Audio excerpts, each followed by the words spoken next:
اعوذ باللہ السمیع العلیم من الشیطان الرجیم بسم اللہ الرحمن الرحیم یحلفون لکم لترضوا عنہم فَإِن تَرْضَوْا عَنْهُمْ فَإِنَّ اللَّهَ لَا يَرْضَى عَنِ الْقَوْمِ الْفَاسِقِينَ۔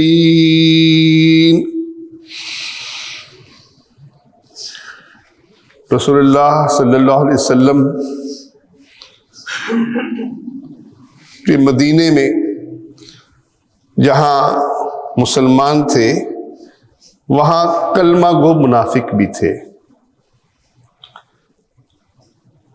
ان کے حوالے سے اور کمزور ایمان والوں کے حوالے سے آپ نے ان کے ساتھ کیا رویہ اختیار کیا اور مومنین کے ساتھ کیا رویہ اختیار کیا؟ پچھلی دفعہ ہم نے پیسوں کے حوالے سے، مال غنیمت کے تقسیم کرنے کے حوالے سے پڑھا تھا کہ مال غنیمت کو تقسیم کرتے ہوئے آپ نے مخلص مومنین کو مال نہیں دیا اور ان کو مال دیا جو ایمان میں، اسلام میں نئے نئے داخل ہو رہے تھے۔ آج ہم یہ دیکھیں گے کہ آپ نے سلوک میں کیا فرق کیا، کیونکہ وہ بھی کلمہ گو تھے منافقین اور مومنین بھی کلمہ گو تھے۔ سلوک جنگ تبوک کے موقع پر زیادہ منافقین کا نفاق کھل کر سامنے آیا۔ اللہ فرماتا ہے انہیں وہ فاصلہ دور لگا، اس وجہ سے انہیں جانا مشکل ہو گیا۔ ویسے بھی گرمی کا موسم تھا، شدید گرمی تھی، پھل پکے ہوئے تھے، سواریاں بھی کم تھیں، اور پھر آگے سے جنگ تبوک یہ عیسائیوں کے خلاف تحریک تھی، ان کے خلاف جنگ تھی، تو خطرہ بھی یہ بہت تھا کہ وہ مقابلے پر آگے تو ایک پوری قوت ہے، اور منافقین سمجھتے تھے کہ مسلمان تو خودکشی کرنے جا رہے ہیں، ان کو تو ان کے ایمان نے دھوکہ دے دیا، لہذا وہ جنگ میں شریک نہیں ہوئے۔ جنگ تبوک رسول اللہ صلی اللہ علیہ وسلم نے اس کے بارے میں خاص طور پر اعلان کیا کہ ہم نے عیسائیوں سے مقابلے کے لیے تبوک کی طرف چلنا ہے، تاکہ لوگوں کو سفر کی شدت کا احساس بھی ہو اور دشمن کی قوت کا احساس بھی ہو اور وہ اچھی طرح تیاری کریں۔ آپ نے سب کو حکم دیا کہ نکلو۔ سیدنا علی رضی اللہ تعالیٰ عنہ کو اپنا نائب بنا کر مدینے میں چھوڑا۔ سیدنا علی عرض کرتے ہیں یا رسول اللہ، آپ مجھے عورتوں اور بچوں میں چھوڑ کر جا رہے ہیں۔ دیکھیں اللہ کے نبی صلی اللہ علیہ وسلم کیا خوب بات کہتے ہیں، علی کیا تو راضی اس بات پر نہیں ہے کہ تیری حیثیت وہی ہو جو موسیٰ علیہ السلام کے لیے ہارون کی حیثیت تھی؟ جیسے ہارون پر انہوں نے اعتماد کیا تھا اور پیچھے اپنا نائب بنا کر چھوڑا تھا، تو میں تجھے نائب بنا کر چھوڑ رہا ہوں۔ یہ عورتوں اور بچوں والی نہیں ہے، یہ بہت بڑا اعزاز ہے کہ تجھے میں اپنا نائب بنا کر مدینے میں چھوڑ کر جا رہا ہوں۔ ہاں ایک فرق ضرور ہے کہ میرے بعد نبی کوئی نہیں، اور موسیٰ کے بعد ہارون نبی تھے موسیٰ کے ساتھ۔ بہرحال مدینے میں ان کی حکومت سیدنا علی کی یعنی عمارت وہ قائم کی اور سب کو نکلنے کا حکم دیا۔ ان میں ایک صحابی رسول کعب بن مالک رضی اللہ تعالیٰ عنہ بھی تھے۔ یہ اپنا قصہ بیان کرتے ہیں، صحیح بخاری مسلم کے اندر روایتیں ہیں۔ وہ بیان کرتے ہیں کہ میرے پاس سواری بھی موجود تھی، میں نے تیاری بھی خوب کر لی اور نیت تھی کہ میں بھی نکلوں گا، لیکن میں سمجھتا تھا کہ اللہ کے نبی صلی اللہ علیہ وسلم چلے جائیں، میں تھوڑا سا بعد میں بھی جا کر انہیں پکڑ لوں گا، میرے پاس تیز رفتار سواری ہے، یہ قافلہ ہے، میں آج اور کل کرتے کرتے بس آج جاؤں گا کل جاؤں گا، اسی سستی میں وہ قافلہ تبوک پہنچ گیا، تبوک سے واپس بھی آ گیا اور میں اس میں شامل نہیں ہو سکا۔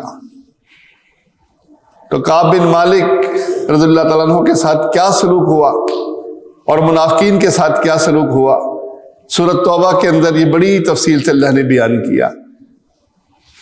منافقین جب رسول اللہ صلی اللہ علیہ وسلم کی خدمت میں حاضر ہوئے، کیونکہ آپ کا معمول تھا کہ آپ سفر سے واپس آتے تو سب سے پہلے مسجد میں جاتے، مسجد میں بیٹھتے، 2 رکعتیں پڑھ کر آپ بیٹھے، منافقین آپ کی خدمت میں حاضر ہوئے اور اپنے عذر بیان کرنے لگے، یا رسول اللہ میں اس لیے نہیں جا سکا، میرا یہ مسئلہ تھا، میرا یہ مسئلہ تھا۔ کچھ لوگوں نے یہاں تک کہہ دیا کہ اللہ کے رسول ہمیں تو خبر ہی نہیں ہوئی آپ کے جانے کی، ہمیں تو اطلاع ہی نہیں ملی، اگر ہمیں اطلاع ملتی ہم ضرور آپ کے ساتھ سفر کرتے۔ یہ منافقین، ان کے نفاق کا تذکرہ اللہ نے سورۃ توبہ کے اندر کھل کر بیان کیا۔ دیکھیے سورۃ توبہ کی یہ آیت نمبر 95 ہے، اللہ فرماتا ہے سَيَحْلِفُونَ بِاللَّهِ لَكُمْ، یہ اللہ کی قسمیں کھا کر، جب آپ وہاں پہنچیں گے ان سے پوچھیں گے کیوں ساتھ نہیں گئے تھے، اللہ کی قسمیں کھائیں گے۔ اِذَا انقلبتم إِلَيْهِمْ، جب آپ ان کے پاس واپس لوٹیں گے جہاد کے بعد، اور قسمیں کیوں کھائیں گے، بہانہ بازی کیوں کریں گے، لِتُعْرِضُوا عَنْهُمْ، تاکہ آپ ان سے اعراض کریں، انہیں کچھ نہ کہیں۔ پھر اللہ نے بھی حکم دے دیا فَأَعْرِضُوا عَنْهُمْ، ان سے اعراض کرو، انہیں کچھ نہ کہو۔ إِنَّهُمْ رِجْسٌ، یہ ناپاک ہیں، وَمَأْوَاهُمْ جَهَنَّمْ، ان کا ٹھکانہ جہنم ہے، جزاء بما كانوا یکسبون، یہ بدلہ ہے ان کے اعمال کا جو یہ کما رہے ہیں۔ تو اللہ نے بھی حکم دے دیا کہ ٹھیک ہے یہ بہانے کریں گے، کیونکہ کلمہ پڑا ہوا ہے اور وہ سارے کام کرتے تھے جو مسلمان کیا کرتے تھے، نمازیں پڑھتے تھے، بلکہ عبداللہ بن ابی تو نماز کے بعد، جمعے کے بعد کھڑا ہو جاتا اور آپ کی تعریف کرتا کہ آپ بہت ہم خوش قسمت ہیں کہ آپ ہمارے پاس آئے ہیں، ہمیں آپ کی قوت بننا چاہیے، بازو بننا چاہیے۔ اور حال یہ تھا کہ مقصود ان کا کیا تھا کہ اللہ کے نبی ہمیں کچھ نہ کہیں۔ پھر اللہ فرماتا ہے یحلفون لکم، یہ آپ کے سامنے قسمیں اٹھاتے ہیں، لترضوا عنہم، تاکہ آپ ان سے راضی ہو جائیں، آپ کو راضی کرنا چاہتے ہیں۔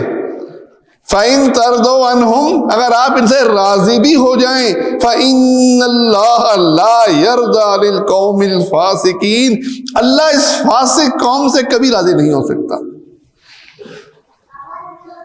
اب یہ نظریہ بھی ختم ہو گیا کہ اللہ کے نبی صلی اللہ علیہ وسلم راضی ہو جائیں بس پھر تو سارا کچھ بن جائے گا۔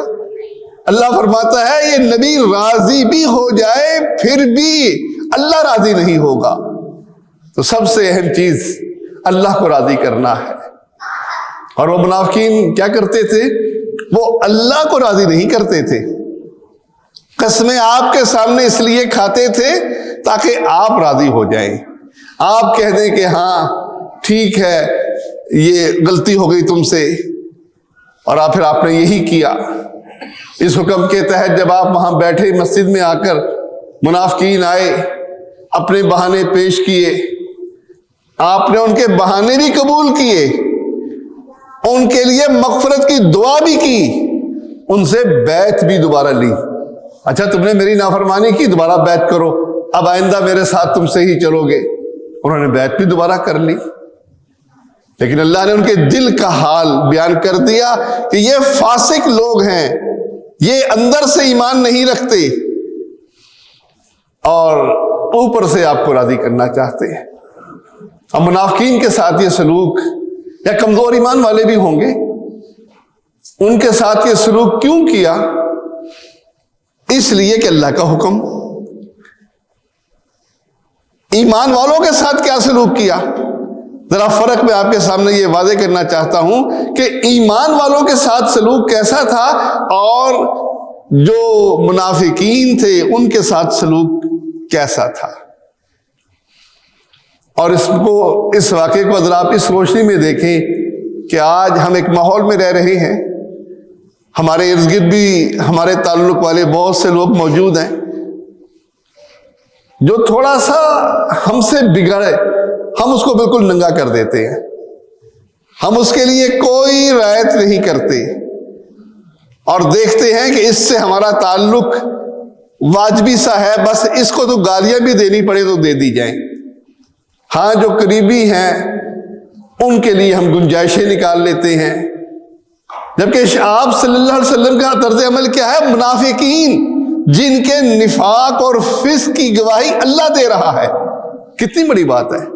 آپ کو پتہ ہے کہ یہ جہنمی ہیں، لیکن چونکہ کلمہ پڑا ہوا ہے آپ کے پاس آئے ہیں اور کہتے ہیں یا رسول اللہ ہمیں تو خبر ہی نہیں ملی کہ آپ جنگ پہ جا رہے تھے۔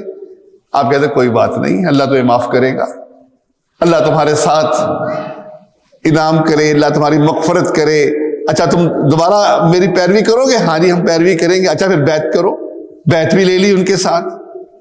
یعنی ان کے ساتھ کتنی نرمی کا رویہ ہے جو آج ہماری زندگیوں میں موجود نہیں ہے، اور اس لیے موجود نہیں ہے کہ ہم پیسوں کی تقسیم کا معاملہ ہو یا محبت کی تقسیم کا معاملہ ہو، ہم سنت رسول سے غافل ہیں۔ عبادات کی سنت، مسجد کے آنے کے آداب، مسجد میں پہلے پاؤں رکھنے کا حکم، اس کی دعا، بڑے محتاط ہیں ہم، لیکن تعلق کے حوالے سے، نرمی اور سختی کے حوالے سے یہ چیز ہمارے اندر موجود نہیں۔ اور یہ صرف گھروں میں نہیں، مساجد میں علماء کرام کا یہ حال ہے کہ دوسرے مولوی کو بالکل ننگا کر دیتے ہیں۔ سکولوں کے اندر ماسٹر، وہ معلوم یہ ہوتا ہے کسی ماسٹر کے قریب ہو کر بیٹھو تو ان کا ایک اپنا گروپ ہے، دوسروں کا اپنا گروپ ہے، ہر وقت ان کی تذیق، ان کی ٹانگیں کھینچنا۔ مساجد کے اندر بھی یہی کچھ ہوتا ہے۔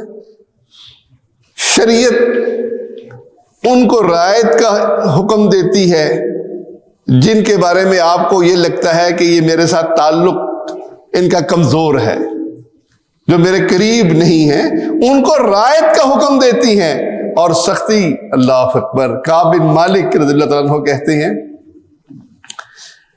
میں اللہ کے نبی صلی اللہ علیہ وسلم کی خدمت میں حاضر ہوا، آپ مجھے دیکھ کر مسکرائے، آپ کے چہرے پر خفگی موجود تھی۔ آپ نے کہا کعب تم جہاد میں کیوں شامل نہیں ہوئے؟ تم نے تو جہاد کے لیے سواری بھی خریدی ہوئی تھی۔ کعب عرض کرتے ہیں یا رسول اللہ آپ کے علاوہ کوئی میرے سامنے ہوتا تو میں تو شاعر ہوں، میں تو ایسی باتیں کرتا کہ وہ مطمئن ہو جاتا، لیکن میں آپ کے سامنے بیٹھا ہوں اور صاف بتا رہا ہوں کہ اللہ کے رسول میرے پاس کوئی عذر نہیں ہے، کوئی بہانہ نہیں ہے، اور میں سچ اس لیے بول رہا ہوں کہ آپ وقتی طور پر ضرور ناراض ہوں گے، لیکن مجھے اللہ سے امید ہے کہ میرے اس سچ بولنے پر اللہ کو راضی کر دے گا۔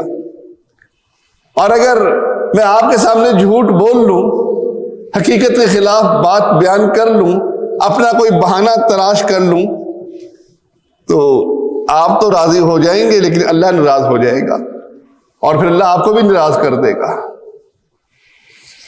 آپ نے کہا کعب تو نے صحیح بات کہی ہے، تو وہ اب تم جاؤ، تمہارا فیصلہ اللہ کرے گا۔ کعب بن مالک قبیلے والے تھے، سردار تھے، قبیلے والے ساتھ گئے اور کہنے لگے کعب تو نے کیا کیا؟ تو اس میں شامل تھا، اس بیعت عقبہ میں ثانی میں، جو انصاریوں میں اولین لوگ تھے، اس بیعت میں شامل تھا جو بیعت عقبہ ثانی کہلاتی ہے۔ تیرا تو بڑا مقام ہے، تو احد میں شامل ہوا، خندق میں شامل ہوا، ہر میدان میں تو نے اللہ کے نبی صلی اللہ علیہ وسلم پر قربانی کی ہے۔ آج اگر تھوڑا سا جھوٹ بول کر، عذر بیان کر کے تو کرتا تو اللہ کے نبی تیرے لیے بھی مغفرت کی دعا کرتے اور اللہ سے امید تھی اللہ تو یہ معاف کر دیتا۔ کعب کہتے ہیں مجھے اتنا مجبور کیا میرے قبیلے والوں نے کہ میرا دل چاہا کہ میں دوبارہ جاؤں اور جا کر کہوں یا رسول اللہ میں نے جو پہلے کہا وہ تو غلط کہا تھا، مجھے تو مجبوری بن گئی تھی اور یہ مجبوری تھی، میرا دل چاہا، لیکن میں نے پوچھ لیا کہ میرے علاوہ کوئی اور بھی ہے جس نے یہ بات کہی؟ تو انہوں نے کہا ہاں 2 صحابی اور ہیں. ایک ذکر کیا ہلال رضی اللہ تعالیٰ عنہ کا اور ایک مرارہ رضی اللہ تعالیٰ عنہ کا، کہ یہ دونوں صحابی انہوں نے بھی یہی کہا کہ یا رسول اللہ کوئی عذر نہیں ہے، صرف سستی کی وجہ سے اس جنگ میں شامل نہیں ہو سکے. تو کہنے لگے کعب کہ یہ دونوں تو مجھ سے بھی اعلیٰ مقام پر ہیں، ان کی پیروی کرنا زیادہ بہتر ہے بجائے اس کے کہ منافقین کی پیروی کروں. میں منافقین کی طرح عذر بیان کروں، اس سے بہتر یہ ہے کہ میں ان 2 انصار صحابہ کی پیروی کروں، یہ زیادہ بہتر ہے. آپ صلی اللہ علیہ وسلم نے حکم دے دیا کہ سارے مسلمان بائیکاٹ کر دیں. سب نے بائیکاٹ کر دیا.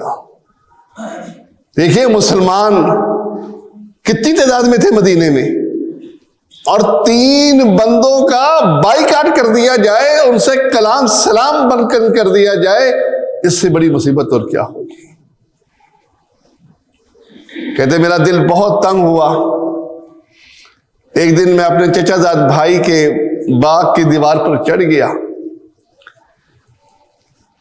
میں نے اس سے بڑی محبت کرتا تھا، وہ مجھ سے بڑی محبت کرتا تھا. میں نے سلام کیا، اس نے جواب نہیں دیا.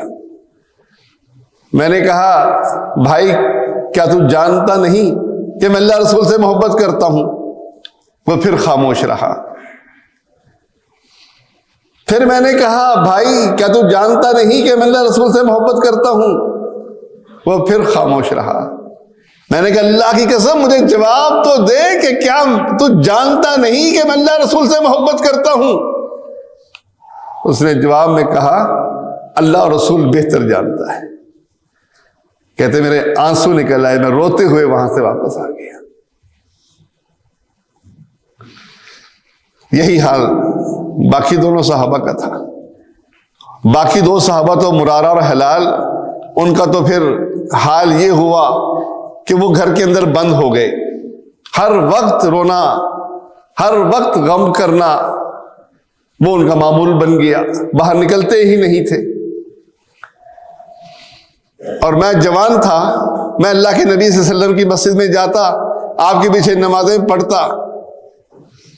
میں دیکھتا تھا کہ جب میں نماز پڑھ رہا ہوں اس وقت رسول اللہ صلی اللہ علیہ وسلم مجھے دیکھ رہے ہوتے تھے، اور جو ہی میں سلام پھیرتا تھا آپ اپنا چہرہ پھیر لیا کرتے تھے.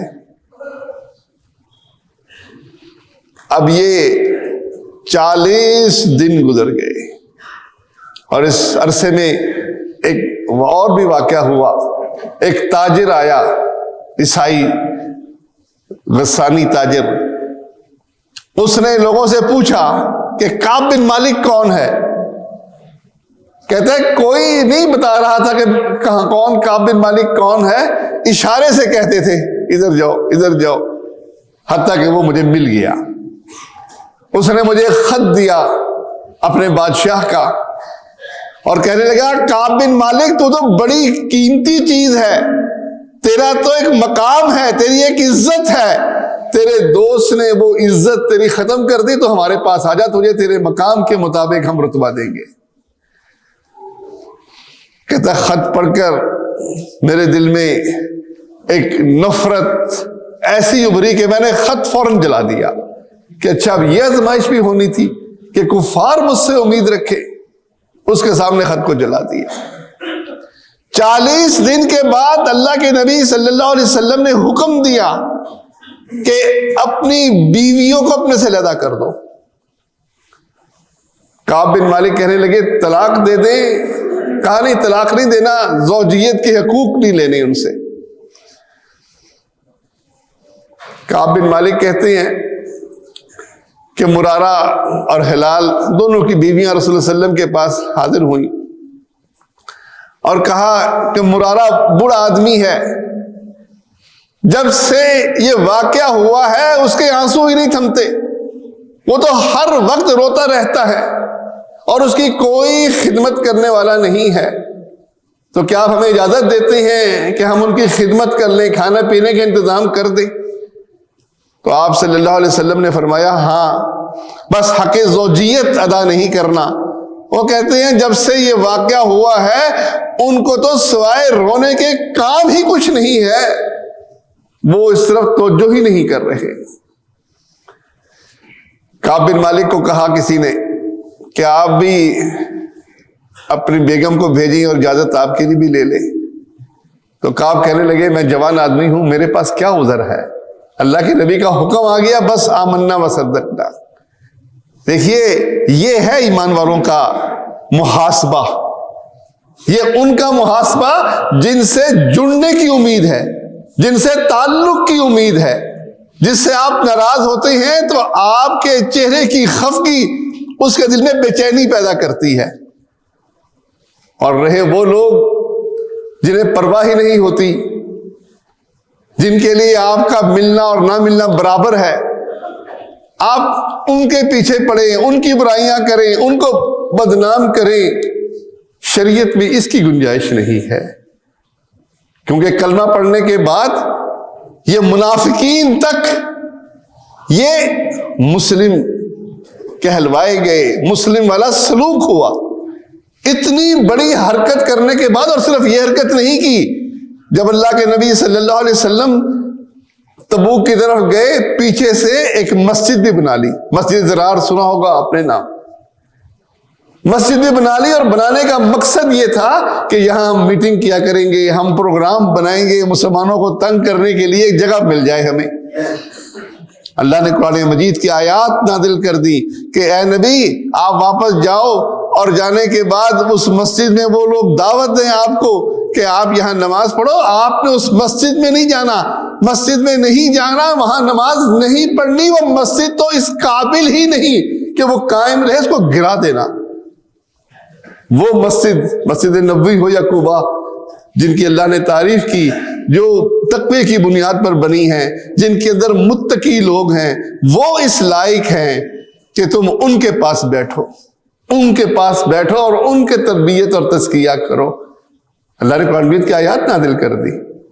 اب یہ دیکھیں 70-80 لوگ تھے، بالکل واضح تھے، سب کو پتا ہے کون کون آئے ہیں، کون کون عذر کر رہا ہے، 3 بندوں کے علاوہ وہ کون کون ہیں۔ آپ کو حدیث میں ان کا کوئی نام نہیں ملے گا، احادیث صحیحہ کے اندر ان کے کوئی نام موجود نہیں ہے، ان کا کوئی ذکر موجود نہیں ہے، ان کو اللہ کے حوالے کر دیا گیا، وہ مستقل جہنمی بن گئے اس نبی کی نافرمانی کی بنا پر، نبی سے نفرت کی بنا پر، دین سے نفرت کی بنا پر۔ لیکن دنیا کے اندر ان کا سلوک، ان کے ساتھ جو سلوک ہوا وہ مسلمانوں والا ہوا، ان کے دل کا معاملہ اللہ کے حوالے کیا۔ اور جنہوں نے آ کر عذر پیش کیا، یا رسول اللہ کوئی بہانہ نہیں، صرف سستی تھی جس کی بنا پہ نہیں جا سکا، ان سے آپ نے کہا بائیکاٹ کرو، بیویاں بھی الگ ہو جائیں۔ 50 دن گزر گئے، اندازہ کیجئے 50 دن، گن گن کے دن گزرتے ہیں جب ایسے حالات ہوں کہ کوئی بولنا والا نہ ہو۔ 50 دن کے بعد رات کے وقت ام سلمہ رضی اللہ عنہا کے گھر میں آپ پر وحی آئی، اللہ نے ان کی توبہ قبول کر لی۔ ام سلمہ کہتی ہیں یا رسول اللہ میں یہ خبر کعب کو نہ دے دوں؟ آپ نے فرمایا رات کا وقت ہے، تمہیں پھر رات کو نیند کرنے کوئی نہیں دے گا۔ صبح جب فجر کی نماز پڑھی تو آپ نے صحابہ کو خوشخبری سنائی کہ کعب اور اس کے ساتھیوں کی، مرارہ اور ہلال کی توبہ اللہ نے قبول کر لی۔ صحابہ اتنے خوش ہوئے، اتنے خوش ہوئے کہ انہوں نے اس کی طرف جوق دور جوق ان کے گھر کی طرف چلنا شروع ہوئے۔ ایک صحابی چہاڑی پر چڑھا اور کہنے لگا کعب مبارک ہو، اللہ نے تیری توبہ قبول کر لی۔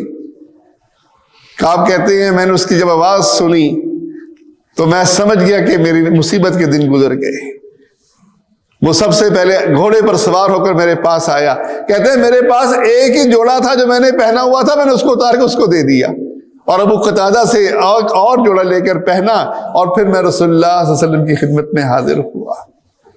آپ صلی اللہ علیہ وسلم مسجد میں بیٹھے ہوئے تھے، کہنے لگے کعب مبارک ہو، جب سے تجھے اللہ نے دنیا میں بھیجا تو جنا گیا، اس وقت سے لے کر آج تک تیرے لیے سب سے مبارک دن یہ ہے جس میں اللہ نے تجھے بخش دیا۔ تو پوچھتے ہیں اللہ کے رسول، یہ خوشخبری آپ کی طرف سے ہے یا اللہ کی طرف سے؟ رسول اللہ صلی اللہ علیہ وسلم فرماتے ہیں اللہ کی طرف سے۔ آپ کہتے ہیں اللہ کے رسول میں چاہتا ہوں کہ اپنا مال اللہ کے راستے میں قربان کر دوں۔ آپ فرمانے لگے کچھ اپنے پاس بھی رکھ لے۔ تو کہنے لگے میں خیبر کا جو حصہ ہے میں وہ اپنے پاس رکھتا ہوں، باقی سب مال، اس مال کی مصیبت سے مجھ پر یہ مصیبت آئی اور سچ کی بنا پر اللہ نے مجھے نجات دی، میں اس مال کو اللہ کے راستے میں خرچ کرتا ہوں۔ دیکھیے یہ ہے قربانی۔ اب یہ سلوک کیا ہمارے اندر موجود ہے؟ یہ رویہ ہمارے اندر موجود ہے؟ کیا ہم اپنے قریبیوں کے ساتھ سختی اس قسم کی دینی امور میں، دیکھیے سختی ہماری بھی ہے لیکن کس چیز میں؟ کھانے پکانے میں، نمک تیز ہو جانے میں، بچے کے کھیلنے میں، بچے نے ٹیوشن پر آج نہیں گیا، بچہ وہ دوست سے ملنے چلا گیا، اس پر تھپڑ مار پیٹ، دینی امور میں یہ سختی ہمارے اندر موجود نہیں ہے۔ یہاں سختی کی وجہ کیا ہے؟ دین، اللہ کے حکم کی نافرمانی، اور ان پر سختی جو صاف کہہ دیں کہ جی غلطی ہو گئی، اور جو کہے نہیں غلطی نہیں ہوئی، بہانہ، یہ مسئلہ۔ ایک تو منافق یہاں تک کہنے لگا کہ اللہ کے رسول میں تو اس لیے نہیں آیا کہ وہاں بڑی خوبصورت عورتیں ہیں کہیں میں بہک ہی نہ جاؤں، نعوذ باللہ۔ یعنی ایسی باتیں منافقین نے کی ہیں۔ تو یہ سختی بھائیو ہمیں دینی امور میں اپنے قریبیوں پر کرنے کا حق تو حاصل ہے، لیکن ہم ہر ایک کی ٹانگ کھینچے، ہر ایک کے خلاف پروپیگنڈا کریں، ہر ایک کو ننگا کریں، پردہ پوشی والا معاملہ جو شریعت ہمیں مطالبہ کرتی ہے وہ ہمارے اندر نہ ہو، تو یہ راستہ سنت کا راستہ نہیں ہے۔ ایسے ہی دوسرا واقعہ، وہ جو ام المومنین عائشہ صدیقہ رضی اللہ تعالیٰ عنہا پہ الزام لگا، کتنی بڑی بات تھی، کتنے مصیبت کے دن دیکھے۔ اس کا آغاز کرنے والا کون تھا؟ عبداللہ بن ابی، اس کے ساتھی، بات پھیلانے کے اندر وہی تیز تھے۔ اس کے اندر اللہ نے جب آپ کی برات نازل کی تو برات نازل کرنے کے ساتھ اللہ نے یہ حکم دیا کہ جن لوگوں نے ام المومنین پر الزام لگایا، کسی بھی مومنہ عورت پر تہمت لگانے والا اگر 4 گواہ نہیں لے کر آتا تو ان کو 80 کوڑے مارو۔ یہ تو ہم کہتے ہیں نا کوڑوں والی شریعت ہمیں قبول نہیں، لیکن یہاں قرآن کے اندر اللہ نے کہا کہ جو کسی عورت پر یہ الزام لگائے زنا کا اور پھر اس کے پاس ثبوت میں 4 موقع کے گواہ موجود نہ ہوں، یہ جھوٹے ہیں، ان کی گواہی کبھی قبول نہ کرو اور ان کو 80 کوڑے مارو۔ ان کوڑوں سے منافقین پھر بچ گئے۔ پھر ان کا وہی رویہ، جی اللہ کی قسم ہم نے تو بات ہی نہیں کی، یہ تو ہماری طرف سے یہ بالکل غلط بات مشہور ہے، ہم نے تو کہا ہی نہیں، ہم تو اس میں ملوث ہی نہیں۔ وہ پھر وہاں بچ گئے۔ جن 3 بندوں کو کوڑے لگے وہ دیکھیے کون کون ہیں۔ ایک تو حمنا جو زینب کی بہن تھی، نبی صلی اللہ علیہ وسلم کی بیوی کی بہن تھی، اور دوسرے مستح، اور تیسرے حسان۔ یہ حسان شاعر تھے اور رسول اللہ صلی اللہ علیہ وسلم کی تائید میں مشرکین مکہ پر رد کرتے ہوئے ان پر شعر لکھتے تھے۔ ابو داؤد کی 4474 نمبر حدیث ہے جس میں اللہ نے ان 3 صحابہ کا ذکر کیا رسول اللہ صلی اللہ علیہ وسلم نے کہ ان 3 کو کوڑے لگے، 80 کوڑے لگے، حسان کو بھی، مستح کو بھی اور حمنا کو بھی۔ اور یہ بہترین نیک لوگ تھے۔ کوڑے کیوں لگے؟ انہوں نے کہا جی غلطی ہوگی، جب غلطی ہو گئی تو شریعت کا حکم اس پر نافذ ہو گیا۔ پھر جب غلطی ہوئی انہوں نے پروپیگنڈے میں حصہ لیا اور انہوں نے بات زبان سے نکالی، 80 کوڑے سب کو لگے۔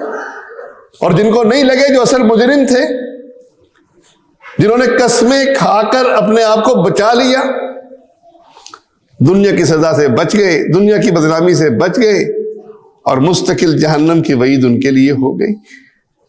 اب یہ کتنی اہم بات ہے کہ آخرت میں دیکھیے سورۃ نور کے اندر اللہ تعالیٰ نے ان کے بارے میں، یہ آیت نمبر 24 ہے، اللہ تعالیٰ نے ان کے بارے میں کتنی سخت وعید بیان کی ہے، اور یہ وعید دل ہلا دینے والی وعید ہے۔